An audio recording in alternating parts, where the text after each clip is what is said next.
Okay, module 4, we're going to talk about other types of tumors of the male breast. We see all sorts of metastases in the male breast. All kinds of primary tumors have been reported to metastasize to the breast, but most commonly we see it from the prostate. We also see males with lymphoma in the breast. It's not very common. The findings are nonspecific, usually an ill-defined mass, and I'll show you some examples of these things. I'm only going to show you a metastasis from the prostate because it's the most common. This is an 80-year-old gentleman who had marked gynecomastia. This would be the dendritic type, which becomes hyalinized and very dense and chronic. And his metastasis is on the left. You can see there is a large, dense mass with convex contours. We can confirm it on ultrasound. Here we see this large mass, which is hypoechoic. And he goes to biopsy, and this is metastatic prostate cancer on top of dense gynecomastia. It can be a little tricky here with so much gynecomastia. You might want to assume that the left is asymmetric gynecomastia, but this convex contour and the much denser center should lead you to question a mass. Here is another gentleman, a 60-year-old, who was 1 year after resection of a renal cell carcinoma, kidney cancer, and then he developed masses in the breast, this one big mass, two other smaller masses. Here we see sonographically that it's a mass which we call complex, cystic, and solid. Here are the solid components, the gray, and then the black, more cystic components. And this goes to biopsy and is found to be a metastasis, again showing this cystic renal cell type of cancer. So the same pattern of cancer as in the kidney is demonstrated in the breast. Metastasis. This is a 42-year-old man who had known non-Hodgkin's lymphoma, and so he has an incidence of lymphoma in the breast, which we see here, a solitary mass that has indistinct margins. I'll show you the ultrasound. On ultrasound, we see kind of a heterogeneous, somewhat hypoechoic, somewhat hyperechoic pattern. Here we see the hyperechoic surrounding the hypoechoic. So that matches with the fatty rim around the denser center. So lymphoma has a nonspecific appearance, but it's often ill-defined like this.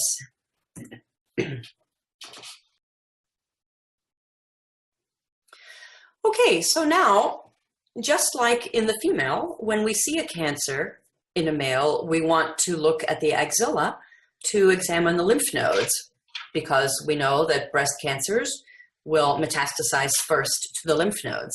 So here's an 81-year-old gentleman who was undergoing hormonal therapy for prostate cancer. So with this strong hormonal treatment, he has a little bit of gynecomastia, but he also had a lump on the left breast that was growing rapidly. So we see on the mammogram a suspicious mass. You see here it's causing a little bit of nipple retraction. But then look also on the MLO view up in the axilla, superimposed on the pectoral muscle. We see a lymph node, which is a little bit larger, a little bit denser than it should be, and it lacks a nice, clean, fatty hilum. So this is very worrisome. We're going to also do an ultrasound scan.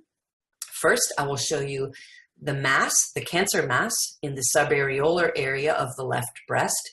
Here is a lobular, solid, hypoechoic mass, heterogeneous, a classic invasive ductal cancer. And then in the axilla, here we see the sonography with some of the pectoral muscle fibers here, some superficial fat, and then here is the deeper lymph node, which is uniformly solid and hypoechoic. It does not have the fatty hilum anymore. So this is classic for a metastatic lymph node, and it goes to needle biopsy, and we confirm that there is a nodal metastasis of the breast cancer.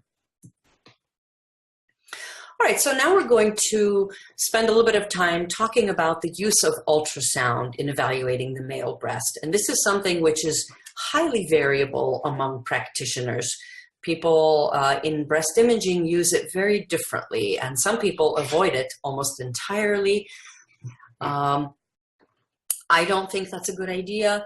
I think it can be extremely helpful. In two ways. It can help to identify a cancer that is within an area of dense gynecomastia that you might otherwise miss. And also, it can confirm absence of suspicious findings, helping you to avoid a biopsy. So what do we expect gynecomastia to look like on ultrasound? Well, we're going to see a few small non-dilated ducts in the subnipple area. We're going to see the surrounding echogenic stroma and a little bit of fat. So like this, here's ultrasound of the subnipple area. Here's the nipple. Here's a few small ducts. This is magnified, so these are not dilated at all. These are nice little ducts. Here's a little bit of echogenic stroma, and then the darker areas, some interspersed fat. So this is all very benign looking. I'm going to call this gynecomastia. So now let's go back to our two gentlemen that we started our series of modules with. These were the two men that had lumps in their left breast. You can see they both have fatty breast tissue on the right, pseudogynecomastia. You've learned that now. And on the left, they have either asymmetric gynecomastia or cancer. And how are we going to distinguish these? Well, here's the gentleman on the left we see these tongues of soft tissue density going out into the fat, like a flame-shaped appearance. We're going to go to ultrasound, and we see a few little ducts here, some echogenic stroma, some fat, but we don't see any hypoechoic mass. So I'm comfortable calling this benign gynecomastia. What about the other fellow? This is the other fellow, his mammogram. You probably already noticed that this area here is a little bit denser, a little bit of a convex contour here. So already perhaps I'm more suspicious than this gentleman. So I'm definitely going to go to ultrasound. I'm not going to just call this gynecomastia.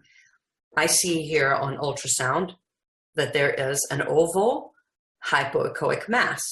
This is clearly a solid mass. This is not just a few ducts. This is not just stromal tissue and fat. This is a solid mass. So we do a needle biopsy and we see invasive ductal carcinoma, which was partially obscured by gynecomastia on the mammogram here. The ultrasound helps us distinguish the mass from the surrounding gynecomastia. So ultrasound is very helpful in both of these cases. Here's another man who was 57 and had a small knot that he felt in the left breast. We see the triangle taped on the skin here where the palpable mass is. BBs are on the nipples. We see that he has a little bit of gynecomastia on each breast, but there's a little more tissue, a little more density on that left side. So I have to ask myself, is this just some asymmetric gynecomastia, or is there actually a small cancer in the gynecomastia here? So I think ultrasound is going to help me make this distinction. So here's the ultrasound, just a few tiny little ducts here, some echogenic stroma, then we're down to the pectoral muscle layers here. So I see no mass, I see nothing suspicious here. I'm going to call this asymmetric gynecomastia. What about this case? This man has a large lump that he felt in the left breast. On the mammogram, we can clearly see the asymmetry. Looks like a large mass here. Is this cancer or is this gynecomastia?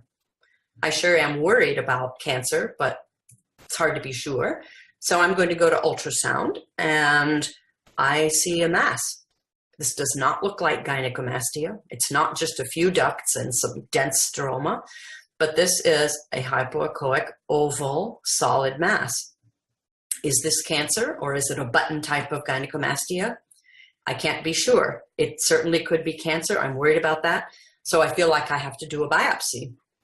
But he goes to biopsy and all it shows is gynecomastia of the fibrous type. This is a good fit, it's concordant, it matches.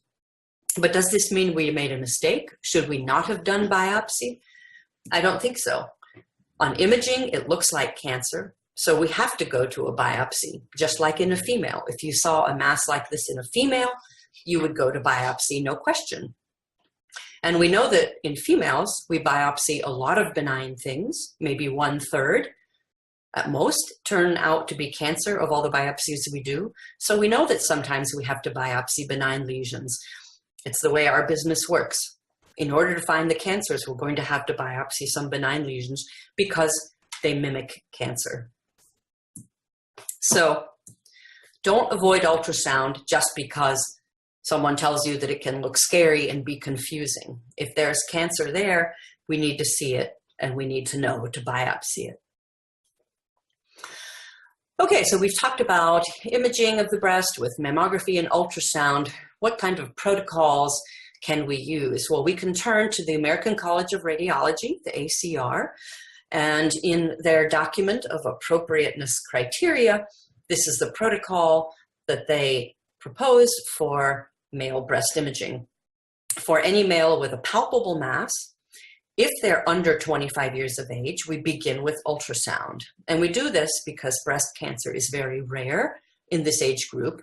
If there are suspicious findings, we can add mammography, which can help us on our evaluation. If the male is over 25, or if the findings are highly suspicious on physical exam, we could start with mammography. And this is because the prior probability of malignancy is much higher. It's much more likely that this patient is going to have a cancer compared to the others above.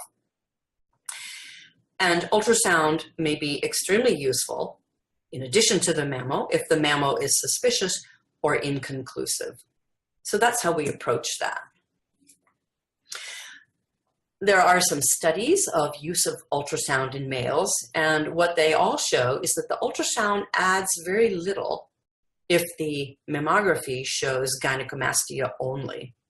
In one study, cancers were only found in cases where the BI-RADS assessment was 4 or 5. The breast imaging reporting and data system, the system that we all use to classify our breast imaging. BI-RADS 4 meaning suspicious for malignancy, BI-RADS 5 being highly suggestive of malignancy. So in any mammography and ultrasound studies that were assessed as BI-RADS 4 or 5, this is where the cancers were. No cancers were found in studies that were assessed as BI-RADS 1 or 2, which is negative or benign.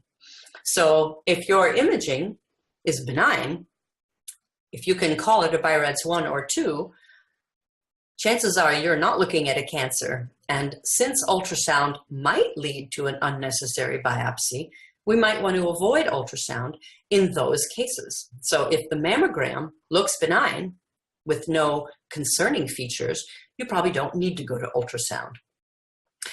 But regardless of how we get there, whether we start with ultrasound or mammography first, if you find a solid mass that does not look like gynecomastia, it should be biopsied.